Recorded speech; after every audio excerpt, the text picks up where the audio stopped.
Greetings. Most importantly, blessings. Yes, sir.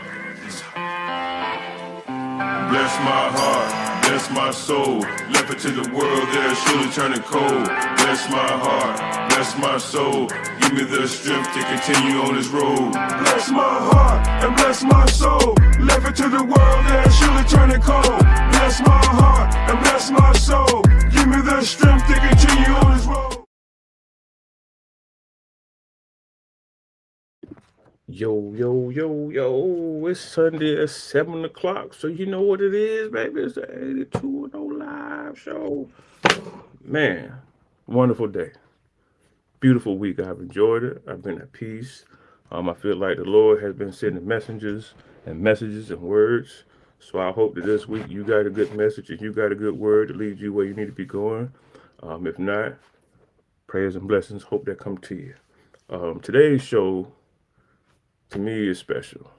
It's something that once I bumped into her, had the conversation to put it in place and put it in play. I feel like one, the guy aligned it. I feel like the majority of my guests, God aligns without me really having to do much booking. He just kind of knows who needs to be on here. But when I bumped into her, it was a special moment for me. I hadn't seen her in a while. She'd been dealing with some different things, and I saw her just really fighting through it. I've always seen her fight through whatever, and we'll get into that conversation. But I just feel like this conversation is dear to my heart. It's a good friend of mine. I feel like when she gets here and she speaks, y'all will get something from it. You'll get something positive from it. You'll get inspiration from it. You'll get perspective from it just because she's who she is. Some people know her as Adrien Watson. I know her as Vonyetta, baby. Miss Vonyetta, how you Hey, doing? hey, I'm doing good. How you doing? Oh Yeah, man, I can't complain. nah, no complaining, man. Can't complain. How was your day? Today was good. I was able to get some much needed rest today. And it was a good day. It was a good day. Sometimes the weekends are a little difficult sometimes. But I was able to get some rest today. So I'm feeling a little refreshed. Nice. I'm hoping to get some rest, but it wasn't today. But hopefully, I get some rest. I was serving today in the parking lot and in church a little bit, so I was moving around. I did get to sit to see the word, but usually on a Sunday, I'm in there kind of helping out as much as I can before I sit down. So yeah. Before we get too far into this conversation, this wonderful conversation, I do want to do what I call off the script, where we go off the script from a normal conversation, just ask some icebreaker questions, just to kind of get an idea of the background of who you are, and how you just how you see things, how you view things. With that being said, this episode of Off the Script is brought to you by the great people at Vibes Coffee. Come for the coffee, stay for the vibes. It's right there on 622 Canal Side Street, right downtown, Riverfront Park, man. Great venue, great coffee, great pastries, great vibe. Check them out. Um, but Miss Vanyeka, I want to start off the script with a basic question I like to ask everybody is, what is your favorite scripture? Um, well, right now, and let me not say right now. This scripture kind of came into my spirit after a tragedy in the family, and it has really been one that has pulled me through, and that would be Isaiah 61:3. Yes, yes. I saw you in the video. You mentioned that in the promo video, and it was crazy because I try to find like a good scripture to go with what I know about the person for a title for each episode, and I'm going back and forth, and I'm kind of mad because I skipped over that when I saw it. I wanted to use it, and then I just went with still standing. But when I saw you say in the video, I was like, man. But that just let me know the guy was at least trying to tell me the right thing to do, and I missed the mark. But I love that scripture. I Um, love it. Yes. Second question I want to ask is when you're having a moment, when you're going through things, what is that go-to song, that go-to gospel song that you put on that really just speak to your heart and soul? Oh man, it would have to be Mervyn Mayo. I'm healing. Hmm, I don't know that one. It would have to be. It would definitely have to be that. Um, and I say that because we all are never 100% healed. We are always on the road, so to speak.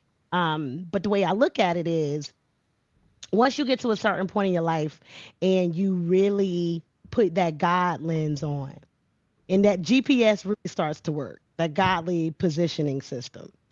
As long as you get off the exit, see, you got to have between the off ramp and the stop sign, you have to have the patience of Job because you don't know which way you're supposed to go, but you have to be still and listen and be able to be in a position to really listen to God and hear what he's saying. And you have to have that faith that you trust that when you get there, it's going to take you there. But we're always continuously healing because the versions of ourselves can continue to change as we live. You know, as you live, you gain experiences. There are some things that I say that there are just some things that you can't learn. It's like an L of life. The only way you learn this lesson is by living. And so as you live, and you have to heal through that. That's one of those. That's why I love that song because Mervyn Mayo just he's so talented, but he talks about how he's healing, and he just talks about how like no matter what the world throws at us, in a sense, you still got to trust that GPS. But sometimes that's the hardest thing in life to do is to trust the GPS because you don't know where you're going. But as long as you know who God is, you'll be all right. You'll be all right. It's gonna be hard, but you'll be okay. I love it. I love it. My next one, right? Because I know your career path that you've done a lot of different interviews. You've been on the radio for years. Um, I asked you, aside from Jesus, if there was anybody in the Bible that you could sit down and do an interview with, who would that person be? Mm. If I could sit down and do an interview with, who would it be? You would ask me that question. um, honestly, I had a chance to meet her about 2 weeks ago, but it wasn't in a space to do an interview. But it would be MC Light. And the Hmm. reason why it would be MC Light is because like back in October, I was kind of tasked, I was at a retreat and I was tasked with attempting to find a new mentor, so to speak. And when I sat down, it was so difficult to find somewhat of a mentor that had that I'm not I'm not going to say I'm the Jill of every trade, but someone who has unique talents in so many different spaces. Like it's hard, I'm on the radio. I'm great at that. A media personality. I'm great at that. News, I'm great at that. I'm great at that. In leadership, I'm great at that.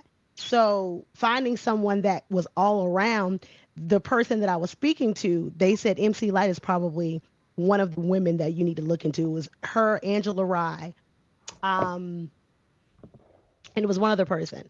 But when I met MC Light, her spirit in person, MC Light she has a different energy. Hmm. And if I could interview anybody and just really get down to the core, it would be her. It would definitely be Michelle Obama as well, because just her presence to me is just like we all. She's our forever first lady. So it would be those two. All right, I like it. I can actually see the MC Light part. I think just from what I know about you, I can see that being a real dope conversation, and you be able to pull some good stuff from that. I can see that. Let me ask you this: if it was somebody from the Bible, who would it be? Hmm. Esther. Hmm. Esther. Why so? Well, I have two moms, and I have my mom and I have my stepmom, but we don't say step where we from. But one of my moms, she's a pastor, and she calls me Baby Esther, and we're talking about how you got to rise the nation up, and in the sense of the strength, and like it's like I have the patience of Job, but the persona of Esther, um, because where I am in life right now, this is my final season. So where I am right now, and the reason why I call it the final season is because I have started to see what the purpose is that God has really has for me. And this journey is going to require to raise up a nation of so many different types of women, types of people, and it's not going to be easy. And I'm starting to see how much God is isolating me. And initially, the grief was the isolation, but I'm starting to see that God's isolation is intertwined in there. So, whatever that raise up is supposed to be, from me being baby Esther to grown Esther, this is the final season where I'm at the infant stage. I'm at baby Esther right now. But please believe at some point, the baby is going to fall off and it's just going to be Esther. I love it. I love it. I love it. Yeah, that's strong. I like that. I can see it. Yeah. I like it. So let's get into I guess we could say Adrian, right? I know Vonyetta, right? I've heard from being around you. I've heard stories of your early beginning. But for the people who may be watching, who aren't aware, the people who might need refresh, just kind of tell us about your early upcomings in life. Okay. So, and just to make sure I heard you right, because it was kind of coming through my headphones a little different. You talked about my career, right? Just in life, your early life, like early Adrian, how you came up, where you from, like the early beginnings. Sure. Okay. So we'll go all the way back to the 80s. Back down to Augusta, Georgia. So I was born in Augusta, Georgia. I am a 706 girl by birth, and I say I was 706 born, and I was 803 made. All right, so I grew up in a small town. Edgefield, South Carolina is the name of that town. Now everybody thinks that Georgia is the peach capital of the world, but it is not. It is Edgefield, South Carolina. That is the peach capital of the world. I grew up there for the first half of my life till I was about 14. And then my mom and I moved to Columbia. So my grandparents, they were very, I don't want to say instrumental, but were a critical part of when I was raised, because my mother worked retail, so my mom worked, and my grandma and my granddaddy, they made sure that I was that I got off the bus. My grandma made sure my dinner was cooked by the time I got off the bus. I have a great life. My dad and my sisters and my stepmom, they lived in Lancaster, so I also spent time in Lancaster, South Carolina. Then when I moved to Columbia, I went to Dutch Fork, and when I was in high school, a radio show came to the school. It was the radio show was hosted by teenagers. It was called the Teen Forum Show. And the producer of the show was a gentleman by the name of Mike Thomas. Now, Mike's dad ran this, he had a syndicated show. His name was Andy Thomas. And so the young people show, the Teen Forum Show, they would actually debate pretty much about political topics and current events for an hour and a half on Wednesdays. Well, I could get extra credit to go sit at the show when they came to Dutch Fork. And of course, I couldn't keep my mouth closed because I had the gift of gab. Thank God I got paid for it for a long time. And the producer, he loved me. And so he said, "Listen, we want to give you a shot on the show just off of that one appearance." So I ended up getting on the show. I was the only African American female on the show. I debated everybody from Laura Bush you know, to you name it. And I was a force to be reckoned with. And I ended up getting a job at the Big DM in Hot 103.9. They had just combined. The Big DM had just bought Hot 103.9 maybe like a year or so before that. And so I was fresh out of high school. I was 17 when I got hired, 18 when I started. And I was there for 10 years, just, well, like 2 months shy of 10 years. There, I worked in promotions. I worked as a promotions assistant. And then I was on air. And then I moved to Charlotte. Yeah. And when I got to Charlotte, I was on the air Monday through Friday, 10 to 3, middays.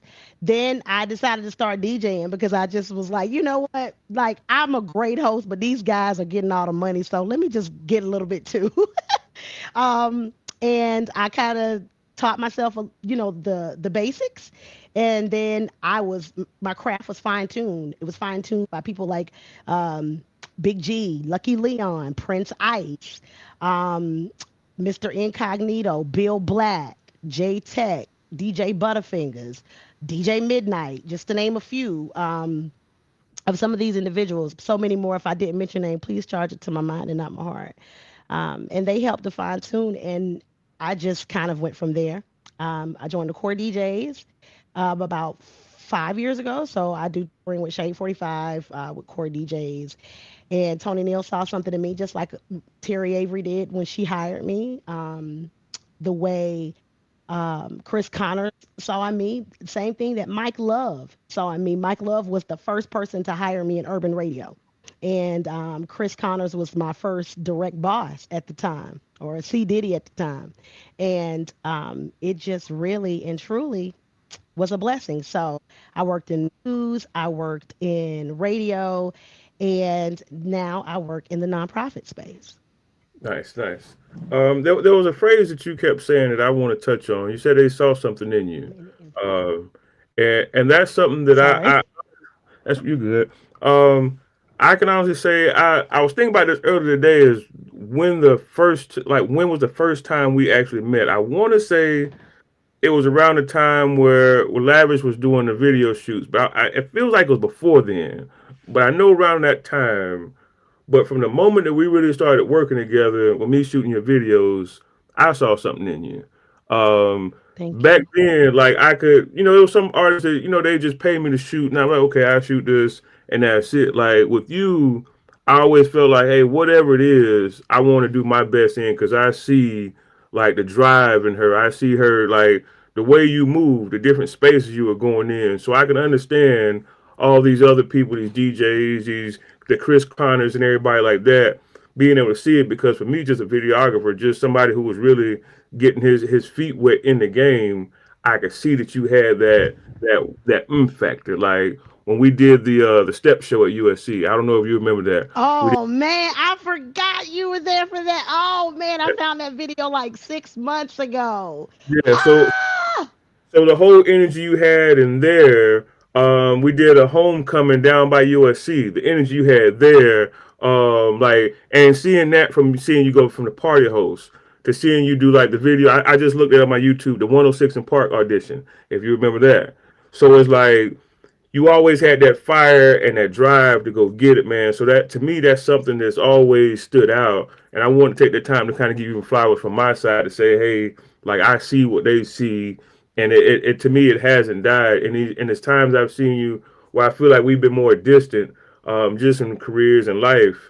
I see it to me it's growing. It's more fire in there. It's more. It's in a different realm to me, and I think that's a beautiful thing to get there. So I do want to say, as I said, all that is in those moments though. That drive from let's say like from when you're first getting on Big DM 103.9 to going to Charlotte.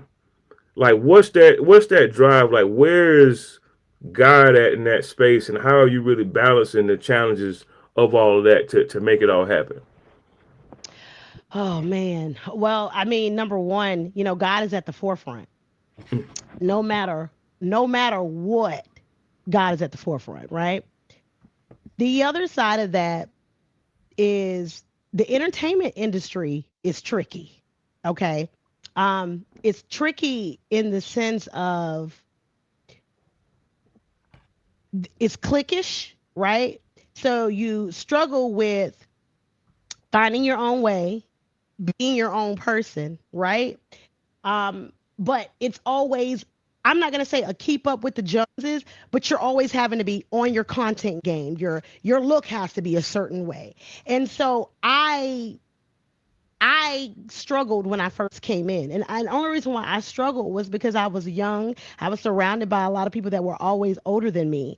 So a lot of the times when you're surrounded by people that are older than you, they either see a spark in you or they see a spark in you and it's a light and they're covered in darkness. So as you navigate through that, right? I would always say, God, guide my tongue, guide my mind, and guide my heart as almost every day. Now, there are times when I may forget, but I had to have God guide my tongue because I just never knew what I was going to come in contact with. Some of the things that we saw on the entertainment side, you'd be like, there's no way you saw it. I'm like, at least 3 or 4 times. That's just what it was. But um, it takes a lot to progress in the industry. It takes a lot to find your way. And so, no matter what, you can't do anything without God at the forefront. And I prayed for 10 years trying to find a new job, trying to move into a bigger market. And I remember when I found out that the position was open in Charlotte, and God rest her soul, my sister Michelle Austin, she was the one that told me about the job. I applied for the job, and I'm telling you, I knew this is what I literally said. I was like, there's no way they're gonna hire me. Like, I work in Columbia part time, and I'm thinking I work part time. They're not gonna, want to take a chance on me. But I'm gonna tell you something about God. At the time, I worked at the South Carolina student loan, and it was towards the end of the year, and somehow, some way, I had no vacation time. Okay, so let's just put that out there. I had no vacation time. I applied for the job, and the devil was really busy. And at the time, the hiring manager, she told me, she said, unless I hit an absolute roadblock, you is who I want. Cool. But I had to be patient. It didn't happen right away, right? So I got the phone call that I needed to go for an interview. I didn't have a choice per se of the day, or the time. Well, I had like 2 or 3 days that I could have chose from, but the times were all the same. The problem was it was during the day, and guess what? I did not have vacation time. About a day before or 2 days before, I really can't remember. Anyways, I look at my bank, my vacation bank. I had 4 hours sitting in my vacation bank. How they got there, I don't know. In that time, I came to work, I left work, I jumped on I-77, drove straight to Charlotte, did my interview, took my time, and prayed that I could make it back. Because if I didn't get that job, I couldn't lose the job that I had. Within that time, I was able to go to Charlotte, do the interview, come back, and clock back into work like I never left. And I prayed. I said, God, if this is for me, you will move every single mountain. And when I tell you he did, he did. And I ended up in Charlotte. Fast forward. I know this might be a longer answer, but it makes sense when I'm to the end. Um, Fast forward, I kind of started like giving like little words of the day or little, I guess you could say inspirational moments, so to speak, over the air. Not every day, just whenever God would lay them on my heart. So one day I was talking about something on the air. It was an inspirational situation. And a guy called in. This gentleman called in and told me that he had already gotten his affairs in order and was on his way to commit suicide. And what I said on the radio stopped him dead in his tracks. And I knew then, I was like, okay, I'm going to keep going, God. Because I'm working in hip hop radio. Not saying that I'm not going to talk about God. I'm saying that it's also not inspirational radio, if that makes any sense. Right. Fast forward. I was doing mixing. I was DJing every day, and I would do it live on a live stream and TikTok. And I would give words of the day at the end. And I was talking about one day how sometimes you have to walk through the field of fear to get to the faith on the other side. But you just have to know that the faith is there. And I talked about a vantage point, that underneath the bridge is your best vantage point because God is a constant. That you could be under that bridge for 40 days and 40 nights and it continues to rain. But the vantage point that you have is the constant, that that sun will peek through the clouds and you can see it first. Because it may rain, it may do that for 40 days and 40 nights, but the sun gonna shine. So that Yeah. was kind of the basis because I remember this specifically. This particular had got into some trouble and it wasn't his fault, but he just felt like he had to take the blame for it. And he felt like he would be no use to his family. So he was scrolling social media one last time and he came across my TikTok feed. And he came across my feed during the time of the word of the day. And what I said stopped him dead in his tracks. That was twice. There's no way that I could ignore who God is and ignore the fact that if it weren't for him, bringing me through. Now, I built a live community, from the word of the day. And that live community was there for me when and my family when we needed some assistance from, we just needed prayer, we needed love. They surrounded us when our son was tragically taken. So I'm saying all that to say, if I didn't hone in on God 20 years ago and knew Mm. who he was through the 20 years, there was no way I could recognize him when I at a time where it was critical if I didn't pay attention and know who he was through the struggle. So that's how important God is in that transition.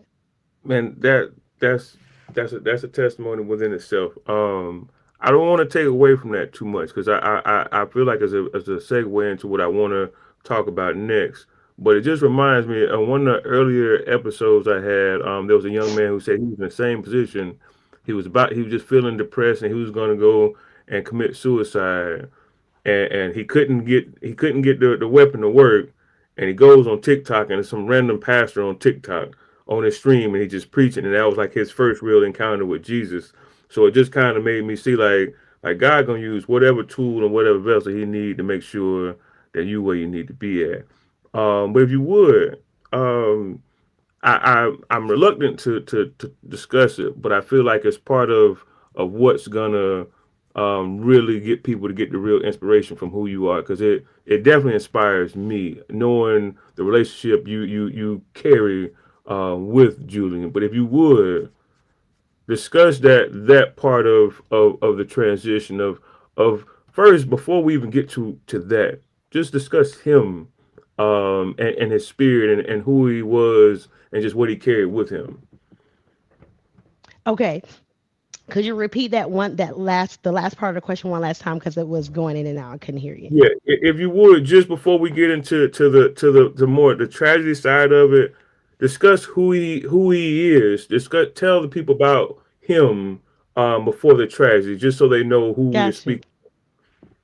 Well, Julian, I will say, well, early on, Julian was a mama's boy. Okay. But eventually that changed and I won't say that changed. He's always a mama's boy. But as boys grow into young men, they get closer. They're closer to their dads, And my husband, he's his coach and on and off the field, all those things. So Julian, multi-sport athlete. He played football like his dad. He wrestled like his dad. He ran track. His dad didn't run track, but his dad was in shot put. He was in track. He was in the field side of track and field. And Julian also played golf. Julian loved golf. And Julian is a young man that loves God. He cares very much for his family. Um, he very much cared a lot for his first cousins. Well, my sister, I have three nieces now, but my first niece, her name is KK. He would tell individuals that KK was his daughter, and I'm like, now Julian. Because him and my sister are 10 years apart, so they were really more like siblings, you know what I'm saying? And then my middle niece, Lenny, she was a baby before he passed, but um, he he actually had this painting that he made for her. And sometimes she talks, it's almost like she knows he's there. Um, he loves his brother. Oh my gosh, loves his brother. He might say that he get on his nerves, and they might, argue and argue and argue. But he's not gonna let anybody mess with his brother. Correct. So that's who Julian is, and still is, before the tragedy. Yeah. I remember more of the young Julian. I think the wedding, when we was at your wedding, that was one of the times to me that sticks in my head the most, just because in that space he was dancing, and to me for a moment at the reception he was really the life of the party, and like you can kind of. Yes, that's everybody calls him that, the life of the party. Yeah, I mean, he was turning up, and I felt it was a beautiful thing to see. Then, just because knowing you and your spirit, you can see like him being in those different spaces. You allow him to really be him and just be in that space and live and be the person he was. So to me, that's like I kind of see him there more. I didn't know him in the early and the later ages of his life as well, but just something that I've always carried whenever I think about him is that young, youthful spirit in him, just the way he displayed himself. Um, if you would, if you don't mind, because I really want to be respectful with this. I don't want it to be any kind of, Appreciate you. yeah, because I really do know what he meant to you. I saw you so many times with him, and I know what it meant. I'll segue into saying it like this. When I saw you at the vigil for Cyrus, um, and I'm doing it now, I had to fight. Ooh, I had to fight back emotions because it showed your strength. I'm walking through the crowd. I'm just being me. I'm wanting to be there. I'm just wanting to be involved in the community. And I hear somebody say block. It ain't too many people call me block to this day. Like, and I look around and I see you, and I'm like, oh man. I come up and I hug you, and I just kind of hold you for a second. Because in that moment, I felt one that I'm being honest with you. I hadn't been the best of friends in that moment because for me, I saw you going through tragedy, but I never really fully reached out in the way I felt I should have. But in that moment, I just felt like it was so many people reaching that I didn't want to be like in the wrong in a sense while stirring that energy up. Sometimes I feel like you got to just let people breathe. So I didn't reach out, but in that moment, it just felt like, oh man, it's my dog, man. I missed the energy, but seeing you in that space, that someone who had went through a similar situation as you, and now you're being a strength for them. You're being encouragement for them. You're being inspiration for them. That was big. Um, so if you can, let's kind of mix that in, right? Tell me about your how you had to deal with that situation, how you found out about it, how you weathered the storm, and what gets you to Mhm. the position to where you're able to now be a shoulder for someone else to lean on, a voice for someone else to hear on how to get through their tragedy. Absolutely. Well, first, I want to say thank you for thinking of us. I think a lot of times I had a lot of experiences where people would say, I just didn't know what to say. But the fact that you thought about us, that you prayed for us, that right there means the world, because this child loss is something that, of course, no parent should sit at. No parent. Um, and taking it back, before I get into that, taking it back. So our son Julian, he attended a graduation celebration. This was June the 2nd of 24. Unbeknownst really to a lot anybody there, there were two groups that, and I won't say anybody, but we'll just say there were two groups that were, we'll say beefing. I guess that's the word the young people may use. Weapons were drawn, and Julian was leaving. And there were some very high powered rifles and weapons there. And after over 50 shots later, um, Julian, an innocent bystander, was struck by one of those bullets and he passed away. I did get a call about it. And once we found out he had been injured, excuse me, we didn't know the status, but we just knew he was injured.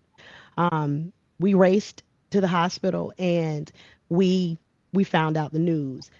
What was pausing there, what was difficult, and some people know, I've said it in some interviews, but not only are people, some people know about it. I only say it when I feel like I can get through it. But maybe like about 2 or 3 years before that, I had a dream that something had happened to my son. And Mm. so I didn't let him go anywhere. Like my husband will tell you. I mean, it was one night, it just hit me. I got upset and I told my husband, call him and tell him to come home. He couldn't explain it to Julian, but he respected it and he knew that if mommy says she's feeling a certain type of way, I don't question it because I know God talked to her different. And it was a struggle because it was, as a parent, you feel like, what could I have done? Because we would jump in front of a train, a bullet, anything to save our children. And so many times I'm like, well, God, I would have laid my life down. If it was something that you wanted me to do different, I would have surrendered and done exactly what you would have wanted me to do. But I had to get to a point where you know that it is not your fault, but you have to fight through. What you have to fight through is what I've learned to say is a wrestle, right? Because as a parent, you say, "Well, God, you have the power to save. You have the power um to do the unthinkable, to perform miracles. Why was there not a miracle performed here?" So that was a wrestle for a really, really, really long time. But one of the things that I had to remember is Julian, like we talked earlier, my friend Valerie says that he was always the life of the party. And there is no way the life of the party would want it to be ashes, if that makes any sense. You got to find that is why Isaiah 61 and 3 is so important, to me, because it's like I have to find my oil of joy in the midst of this mourning. I have to find the beauty instead of the ashes because at the end of the day, we have to look at it as being oaks of righteousness. Do you get what I'm saying? Yes, ma'am. So, um, after finding out that we lost our son, it didn't really. I don't think that the initial shock, it was there, but it really didn't hit like this until the day after the funeral. When things got quiet, well, let me say 2 days after, when things got quiet, we were grateful that over 50 young people gave their lives to Christ at his homegoing service. But I still needed my baby. I still needed our Julian. So I had to figure out, how in the world am I supposed to live while the child that I birthed, the child that made my husband a dad first, that made my parents grandparents first, my sister's aunts first, my brother and uncle first. How in the world do you live and move forward in these same spaces without a piece of your heart? Everything is shattered. So I knew it would never be put back together. I just knew that. So as I met other mothers who were in a similar or same space, I kind of just tried my best to maneuver, and say, just God, protect my heart, protect my energy, just keep my heart warm. Because losing a child, my heart was, it was getting there where it was ready to just be cold, but I knew I couldn't give up because at Justice, we say that a potential life saved is a life with potential. And we developed that, as we were working through our anonymous gun drop off activation series. And Julian's name will be amplified. His that's his legacy, who he is. He was into STEM. He wanted to be an engineer. He was into sports. So we have to do everything we can. And for me, that is sometimes that has to be where I might have to hold an umbrella for somebody else while I'm standing in my own rain. Mm. And Cyrus's mother is a friend of mine, and I don't quite know how much capacity I had. Um, I just kind of had to say, God carry me through, and then in the aftermath, I have to just roll with it after that. And that was one of the first times I was learning how to deal with supporting others and still basically standing in, holding the umbrella while standing in my own rain. Um, but it was necessary. I had to be there for her, because I care about her. I love her. She is a friend. And I've learned that I have to work within my capacity. And I used to be able to push through, push through, push through. I can't do that anymore. And I had to be okay with it. That was tough for me, because how was I going to help other people if I had to limit myself? But learning to limit myself has really been the fuel, because I can retreat. I know when I can't move forward. I know right now these next couple of months are going to be difficult for me. Um it's going to be difficult just with different legalities in the case, working through the case, but it's also coming upon the holiday seasons. It's coming upon my baby boy's birthday. So, I know it's going to be tough. So I just have to move through it the best way that I can. But a lot of days, I just can't. Man, man, I don't know. I don't know how you do it, but God, right? I see That's your it. strength. I see it, and I recognize the strength because I understand. Like some people get paralyzed by just losing a cousin or a friend. I felt like you lost somebody that was very very close to you.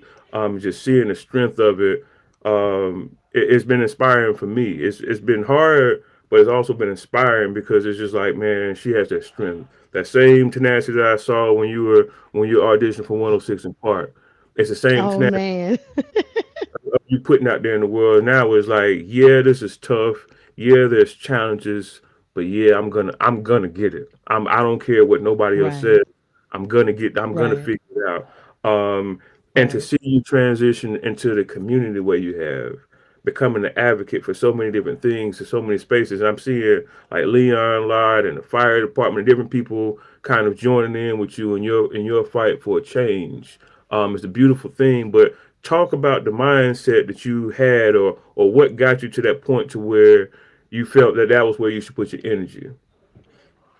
Well, as we initially crafted the nonprofit, like youth violence prevention, family support were our arms where we wanted to provide service. And so as going through the first 2 years of the nonprofit, we saw that we kind of had to still have our targeted mission, right? But still have a broad enough mission to where we could have multiple initiatives and programs. That way, everything that I could see in this vision, we would be able to handle. So violence prevention initiative was our first goal, and guns and ammunition, weapons and ammunition were just too readily accessible to young people. So I know that we can't. We know that we realistically we may not be able to stop violence. We understand that, but we can put a dent in it, right? And one Mhm. of those ways was to increase the gap accessibility for young people and weapons, right? And then, excuse me, provide ways that they can have safe reporting havens, and if they know where weapons are, those type of things, right? Well, we provided a safe and secure way for citizens to surrender unwanted firearms, no questions asked. Now, we have instances where we've had grandparents who have found weapons and they have no idea how it got in their home and they didn't know what to do with it, but they were able to contact the sheriff's department, contact or and come to one of our anonymous gun drop-offs, or whatever the case may be, we were able to widen that gap of accessibility. Most people said to me, I had a lot of people that said, this is not going to work. You are not going to have people willingly surrender their weapons. And I would tell each and every one of them, let me show you what God can do. Just watch. Just watch. And even when I got, and I would hear, and I'm like, you know what? I could care less about what you have to say. Our goal was 20 firearms. We did 4 events. We just wanted to get 5 per event.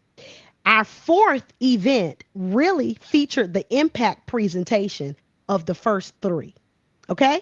Each event lasted 3 hours, but in every event, we got all the weapons in the first hour to hour and a half of the event. Okay? So we're going to say 3, 4.5 hours total. That's how we're going to look at it, right? We got, through the surrender, there were 31 long guns, 21 handguns, Mm. 3,000 rounds of ammunition. Some of this ammunition would have torn through police armor like shreds. And imagine that they were in the hands of children. So I could care less what anybody else thought. You know why? Because God didn't show it to them, He showed it to me. And if we don't walk in that, what are we doing? And I was so excited and so grateful because we were able to show that it's working. The police department were getting calls in the interim. How can we, is there a pickup program? How can we be involved? Since our last gun drop, we've had 4 churches that have reached out to me to inquire how can they do this.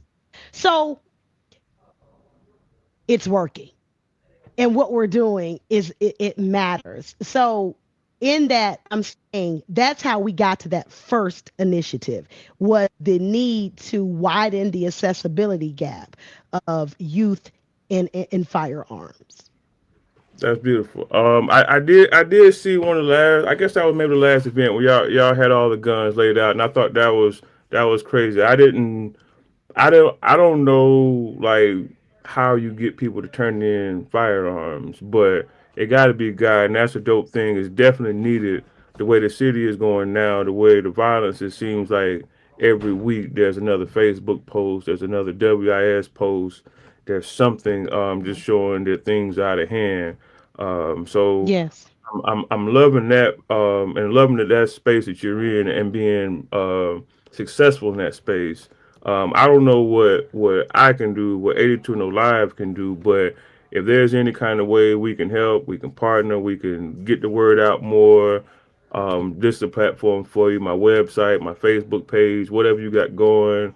I got a calendar and all that. You can send me dates. Whatever I can do to help advocate for what you got going on, I'm 10 toes and Thank 10 you. fingers down. Because it's a beautiful thing. It's a needed thing, man. And I know just the more help you can get, maybe if I just help one more gun get turned in, or one case of Thank ammunition, you. whatever it is, I'm all for that.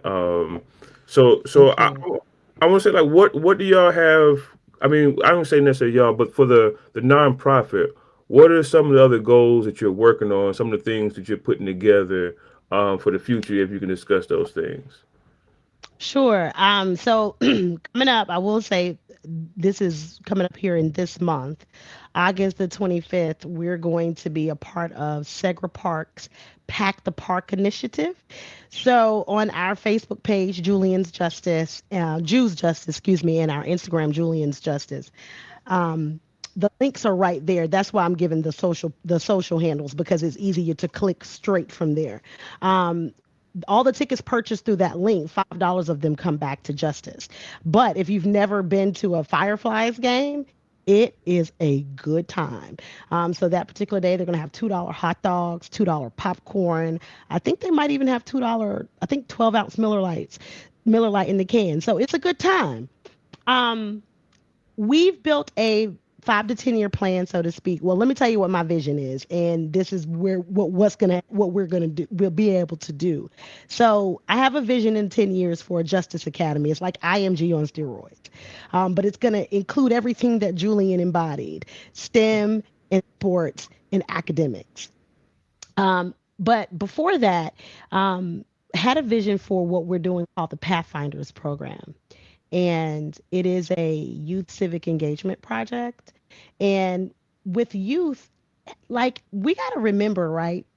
Like, think about it. We say that we are products of our environment, right? Or, for example, let's just say all we know is if all somebody knows is one sport, right? Say you've coached football all your life, and if somebody just says, "Hey, you want to try baseball?" They say, "Man, I don't like baseball."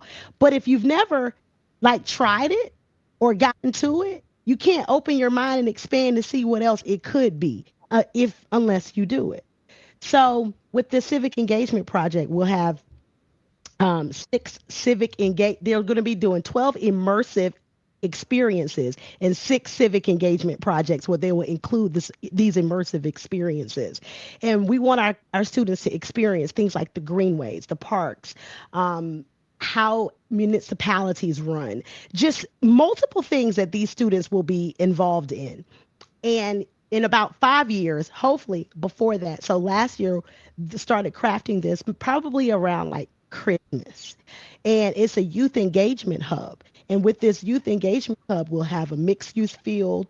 We'll also have, of course, a gymnasium, but we'll have things like podcast studios, music studios, green rooms, also as well printing companies, a print company, because when we engage our youth in so many of the right things, their minds are too busy working in those spaces that they don't have time to work in the wrong spaces. And with our Pathfinders program, these young people will be paired with mentors. And in order to stay in this program, you have to stay. I mean, excuse me, in order to utilize all of our facilities, you got to stay in the program. And we want to be able to provide scholarships. We want to be able to have a workforce pipeline to where we can take youth and directly place them in places where they can even start a job at 16, even if it's part-time. They don't have time to be out here in the streets doing the wrong thing. We can't get our baby back. And that's the hardest thing about waking up every day.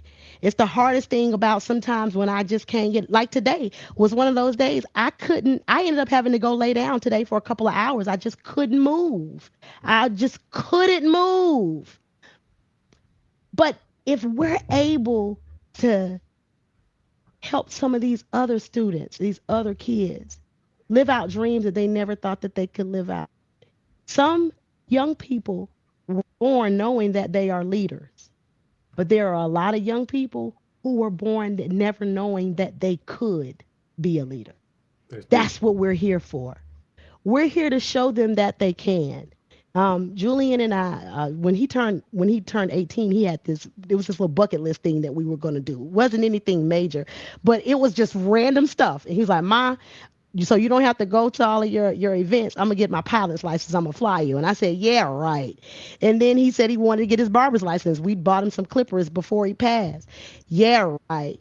Well, guess what? All those things that Julian said he wanted to do on that bucket list, oh, we're gonna do them. The pilot's license is up first. The barber's license is after that. And if I can do it, if he had visions to do it, and then I can do it, his brother can do it, his dad can do it, every family can do it, we can show these young people that you can do it too. You can be a young lady and be a DJ and be good at it. And you don't have to over sexualize your image. That's You right. can be you can be on stages public speaking to hundreds of thousands of people and still be a DJ and still be in leadership. I know I do it. So when I get that pilot's license, yes, ma'am, you can be able to color your hair this color, put the finger waves in it, and still be on stages, still do this, and still do that. Don't let anybody ever tell you that you got to slow down. Nah, if that's your pace, do what you got to do because I did it, and I'm gonna keep doing it. Because if I don't, it's almost like my baby, his death will not be in vain. There will be justice. When I talk to these young people, I tell them straight up, I'm not the mama you want to go toe to toe with. Put the guns down because about mine, I'm gonna put you under the jail. Ain't no way around it. No way. So we got to do what we got to do as a village, as mothers, as fathers, aunts, sisters, brothers, uncles. We got to be the village. We are the only ones that's going to be able to save ourselves. And that is what I'm trying to be, just a drop in the bucket just to help. I love it. I love it. As you're speaking and talking about the programs, there's a guy, I don't know if you met him before, Jamal Stroud, but he has a program called the Big Homie, Little Homie program. He does a lot for young men. And I would love to partner y'all after we speak to kind of link y'all together and see what y'all kind of do because he likes to be in the community. He's just a guy with a big heart. He just really reaches out for young Yes. men and try to really put them in places to where the same thing what you're saying, if we can show them something positive, we can give them mentors. They don't have time to really get in trouble. We can steer them away from it by just being good-hearted people towards them. So I think maybe there may be Yes. something there. So I would love to kind of put that together. Um, I met tell, him actually at that we were on Timothy Hardy show together. okay, yeah, okay. I think I might have saw that on his page, but um, I Yeah. I'm seeing Tessa's been in the comments. I wanted she's been loving the commentary. I brought some of them, but she said I loved it so Oh, much. I Thank see the you. comments now. Yeah, she coming to under the jail and she loved it so much. Hi, I Tessa. I agree with the sentiment. I feel like in that pocket, you really I could tell the real emphasis and the passion that was coming out came from a real place, and I know it does, but just I feel like it came out in a real raw way that should be for people who watch this to see the impact on it. What I want to do now though is I want to give you the stage. I'm gonna slide my little face over here and I'm gonna give you the main stage, just for you to speak on whatever you might have coming up. Any nuggets, anything you want to tell the people, whatever. Is your world, is your stage. Oh, wow. Well, thank you. Julian'sJustice.com is our website. Um, if anything that I want to say is first to speak directly to young people. You may really feel like violence is the correct means of conflict resolution, but I'm telling you it's not. It's going to get you one of two places, either dead or in jail. Innocent lives are not worth the minute situations that you all are calling beef. My son was an innocent life taken. He had nothing to do with anything anybody else had going on. I don't want another mother or father. We don't want them to sit on that front pew. That front pew ain't no place to be, Mm, especially looking at your child is no place to be. Parents, we got to be a village. We have to listen to our children more. But we have to make sure that we are telling our children how much they mean to us, telling our children how much how they are a leader, how they are loved because we do see a lot of youth that are misguided. But we are a village and together we can guide them right back. We can create a culture shift. If the young people can go to saying we're wearing like Representative Clyburn, we wearing Nike Techs to zip ups and we're drinking matcha. If we can have a culture shift of that, we can have a culture shift of it's not no snitching. It is peer and personal. You wouldn't want anybody to do it to your mama, to your grandmother, to your sister, to your brother, to your dad. So don't you do it. Think about that. How you would feel if the same thing you're going out to do, the same disrespect that you're throwing in the streets, if somebody did it to your parent or your sibling or your child, how would you feel? And most of the time, it's hard to say because you don't want to have to imagine it. Well, don't do the things that could put other folks in that situation where it's no longer an imagination, that it is an action, it is reality. Sometimes we, as I said earlier, and I'm going to stay on that about walking through the field of fear. It's like peas of life, man. Sometimes you got to pray for the pivot because you just never know when that time is going to come that you're going to have to pivot. You got to pray for a certain type of peace, because as you pivot, it'll take you through a point in life where isolation sometimes is required. And it's not even just isolation, it's sitting with God and hearing him and seeing him clearly. Because after you can get through praying to for the pivot, praying for the peace, you get to a springboard where God activates a certain type of power. And it's a power for you to deliver and do walk in his purpose of exactly what he's asking you to do. And that is a great place to be. Even though sometimes that purpose starts in a space where you don't want to be, it's still fulfilling to know that you're in purpose for of where God has you. I don't want to be in this seat. I don't want to be an angel mama. I want my baby back. I would give all of this. I would give everything up if I could just have, I could see him move, or I could hear what he would sound like right now, or, you know, see how tall he would be. All of these things that he should be here to do. So I'm saying in that as we at Justice, we are doing the very best we can to support families, to try to make sure that we don't see any more violence. So do what you can to support us. JuliansJustice.com. Just volunteer if you want. Like I said, go to our Instagram is at Julian's Justice. Facebook is at Juice Justice. Our most recent initiative for Segra's Pack the Park. Buy a ticket. Come to the game, because we get a portion of those ticket sales. So um, I don't want to ramble too much, but I do want to say thank you for having me and thank you for allowing Julian's legacy to be amplified. So thank you. Yes, ma'am. Yes, ma'am. You know it. That's I don't want to talk too much on it. You know you've been a good friend to me since the day I've met you. You just Yes, always you have been a great friend.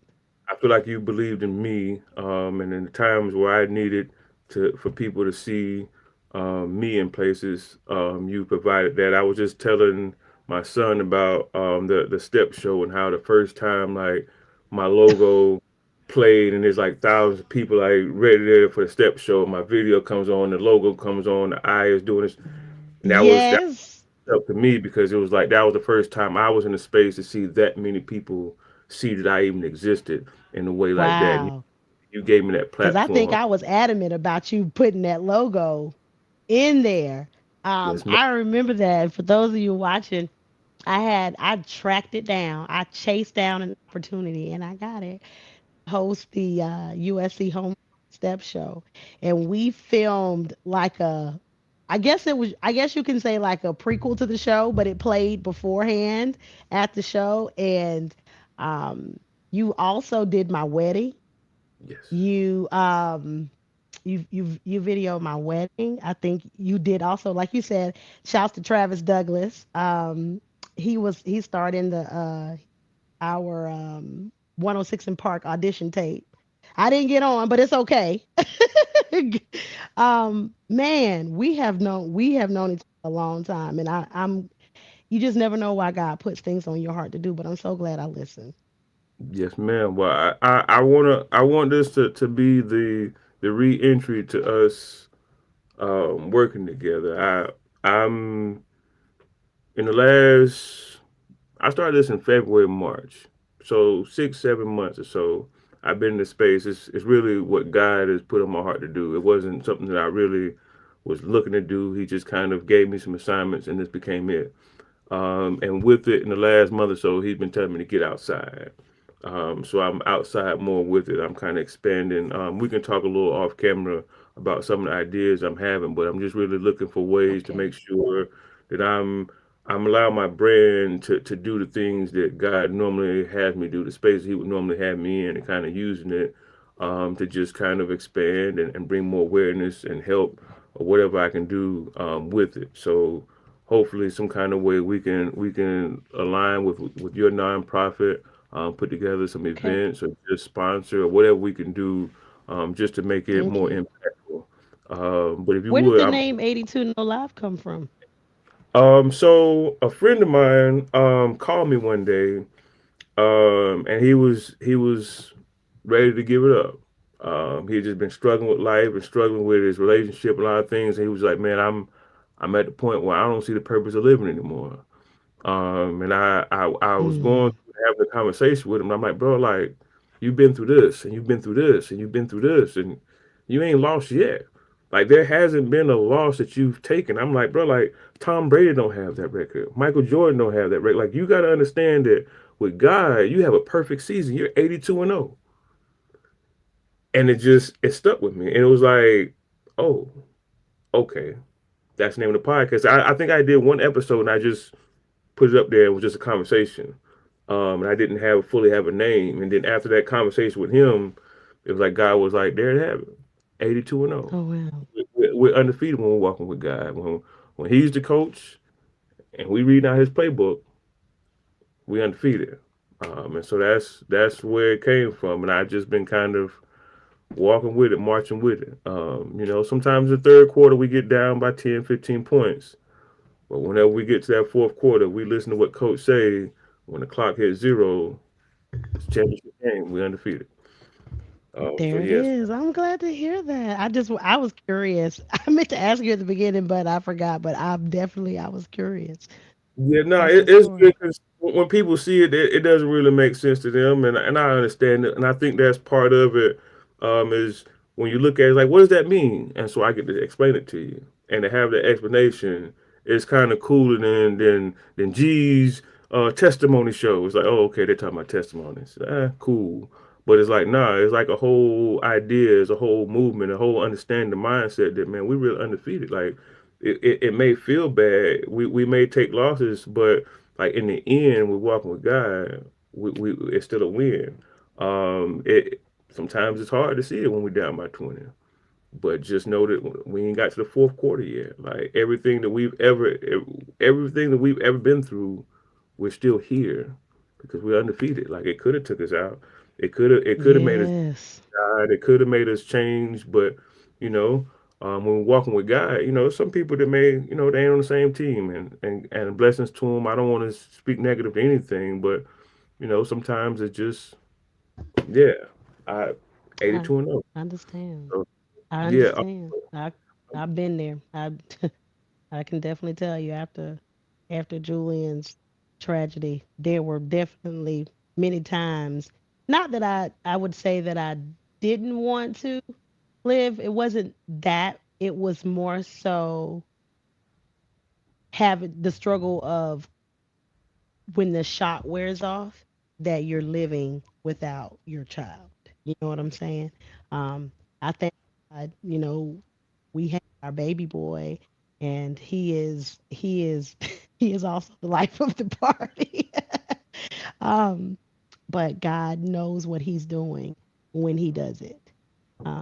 So for yeah, anybody that really feels like they're at that point to give up, just remember the faith is on the other side. You're just in the field of fear. It's not yeah. going anywhere. There you go. Yeah, I want to say I have seen little man. I see some posts and pictures of him and Alec together. Shout out to Alec, man. He a super solid dude. Every time I met him, he a good spirit, like a humble giant to me. He Yeah, always super cool, man. So shout out to him. I know he's been a big major part of it. I know he's gone through as well. He's not removed from the incident, but I can tell too that he's been a major part of you being able to stay strong too. Just knowing him and y'all relationship, I know that's the space that he's been in.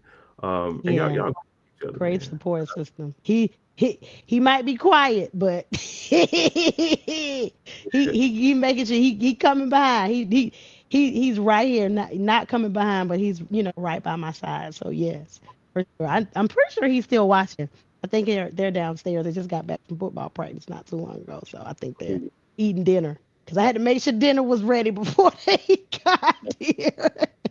See, well, that's how solid you is. You like you Vonyetta, baby. I I'm telling you, I might have had to go pick it up today because normally I'm cooking. I just, like I said, today I was kind of on a down, but at least when they got back, they had something, good to eat. go, yeah. Well, I'm gonna speak to the people for a few seconds. I'm gonna slide you off, but don't go anywhere. I'm gonna speak to them and I'm gonna sign off, and then just for a few moments, I want to talk to you behind the scenes real quick. Okay, no problem. I thank y'all, man, for watching. If it's your first time, if it's your fifth time, if it's your 13th time, this is season 2 of what I call obedience. 82 Live, man. That is my dear friend Vonyetta. Y'all can call her Adrien. Y'all can call her Miss Watson maybe, but I call her Vonyetta because that's what I know about. But I know her heart. I know her drive. And I just hope that that what you've heard, what you've seen, is inspiring. It moves you. I hope that it pushes you to step out into the community yourself. To find her on social media. Net, I'll have the links everywhere I can for you to reach out to her, to see how you can help.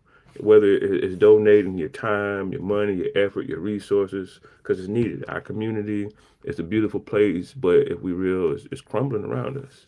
It's getting real dark in certain places, and so we need more lights like her to step out and shine and push away darkness. So we're calling our lights. We're calling our people with big hearts. This is your calling.